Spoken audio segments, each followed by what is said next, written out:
Remember, no matter how small the gift, always be grateful to the Lord. And later it was time for the offertory collection, and the usher used the preacher's hand to take up the offering. And when the hand returned to the preacher, he looked inside, but he found nothing. Just shook it carefully, but he didn't hear any sound of the coins either.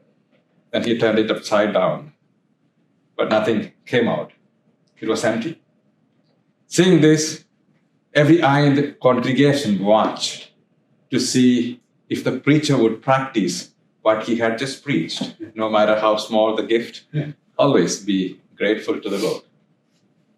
As he held his empty hand, the pastor said, "I thank thee, Lord of heaven and earth, that at least I got my hat back." Well, the theme of today's gospel reading is gratitude. And this is expressed in the Blessed Mother's hymn of praise, the Magnificat. My soul proclaims the Lord's greatness. My spirit rejoices in God, my Savior. When overjoyed, do you sometimes feel like singing or humming a happy tune? And this must have been how Mary felt when she sang her song to God, which has become one of the greatest hymns of the church, the Magnificat. The scene is visitation, where the younger Mary visits her older cousin, Elizabeth. And there is joy among the two expectant mothers, and even John the Baptist, the child within Elizabeth. They feel the joy-causing presence of God with them. And who? It's because Jesus, Emmanuel, God with us. God has visited them. And this is why we are so joyful and grateful during the Christmas season. And Christmas is the wonderful news announced to the poor and the lowly first.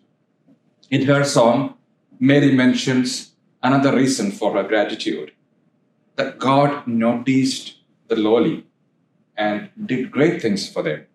It must have been incomprehensible to Mary that God would choose a humble, ordinary girl like her.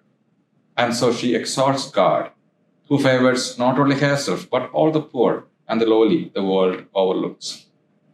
And no one is unimportant and useless in God's world. No one is so low that Jesus wouldn't come for him or her. God's design is inversely proportional to the usual social standards. The small ones are beautiful. Those in the low places are high. The last are the first, and the hungry will be filled. The Magnificat is like Mary's version of the Beatitudes. It is good news for those disadvantaged, but a warning for those who think of themselves as higher than heaven.